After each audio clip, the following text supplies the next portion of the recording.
Hey guys, how's it going? It's Chris here. Today we're going to be taking a look at ally cards for the Vengeance Battle Card trading card game. Now, ally cards are typically human character cards that go on the zone as support. Now, the ally artifact zones are all these zones, if it says artifact or ally, these are all considered support zones. And an ally is a support card. It's one of two types of support cards and two, I guess technically three, even though they're the same thing, they have designated, whatever. They go in the ally zone, okay? And they stay on the field. They're like set there. They're like, think of like they're monsters in Yu-Gi-Oh, whatever have you, except they don't engage in battle under like 90% of circumstances. They don't engage. Even though they do have stats, they're very similar to fighter cards. They don't engage in battle. Those are just for, because they're alive, because they're people cards like that, they have, shut up phone, they have these stat points. Sometimes other cards can use them. Sometimes they have their own card effects that consider these effects. So, that's why they have them. So, again, you have the character name in the top. You have this is actually their life in the top right, and it is designated in this little cyanish blue text box or colored box. You have the same thing with the species and class as character designators. And then you have a smaller text box because typically they only do a handful of other effects. They're not too complicated, but they do have multiple effects usually because they are very valuable cards. They're not always the most powerful, but they're valuable because they often chain together with other cards. They often search other cards, and they are persistent bodies on the field that a lot of times have persistent passive effects or effects that you can choose to activate every single turn. So you have ally passive in the same way as you have that on your fighter card. And when this card is set, you can add another ally card, Tatsu Ikona, or another ally card, Joey Nelson, from your deck to the hand. So this card searches for other cards and gives you some more options. And then it has another effect. If you control Tatsu Ikona or Joey Nelson, your fighter is Alice, your fighter gains $10 stats. Not all cards have that many specifiers, specificities, whatever. But this one right here, Kim Avery, works the best with Alice, and works even better if you have one of those other characters on the field. So they all work together as like a unity friendship type thing. That's part of this deck's strategy, but they're not all like that. And then you have an activatable effect right here.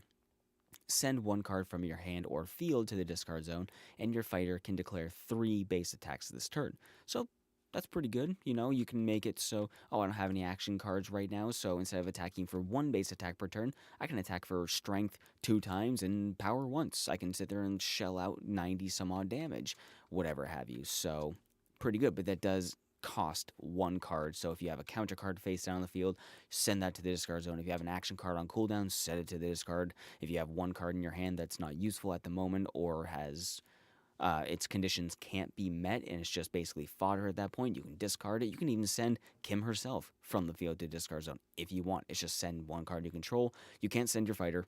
They're not a card you control. They are the card. They are you. Now, the support cards do have a specific mechanic that you do need to keep track of, but it's not that complicated. They have what is called a support action, okay? And this applies to both your allies and your artifact cards, which I will go over in a different video. Both of them need to have a support action in order to get them onto the field. It's called setting. You set your card on the field.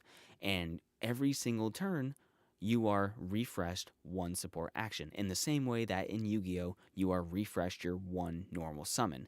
You can't stack these. You can't not set a card for 3 turns and then have 3 for the next turn that you want to. You only have a maximum limit of 1 per turn, standard, unless a different card says so, and that refreshes at the start of every turn. So a support action, we're just going to read it out. At the start of each turn, the turn player is given 1 support action. A support action is used when you set either an ally or an artifact on the field from your hand. You cannot stack support actions across multiple turns by not using them. You're allowed to use your support action to recall your ally to set a new one in its place, or just remove it from the field. Now, as you might recall, counter cards you could remove from the field to set a new one, but they would go to the discard zone. You would discard them and replace them.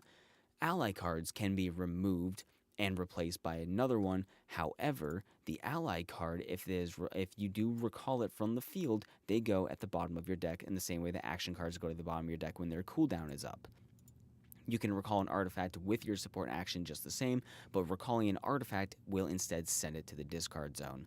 So yeah, allies go back to the deck if you recall them, and then artifacts go to the discard zone because a lot of artifacts have are even more powerful in some instances. They usually do one, maybe two effects, but they are usually more powerful, more valuable effects. So you can't just put them back in here and constantly recycle the artifacts. You are throwing it away, you're destroying it. Does that make sense? There we go. And that's pretty much it for ally cards. They're not as complicated as they used to be. I'm not going to get into how they used to be, but yeah, that's about it. So leave a like if you enjoyed. Thank you for watching, and I'll see you in the next one.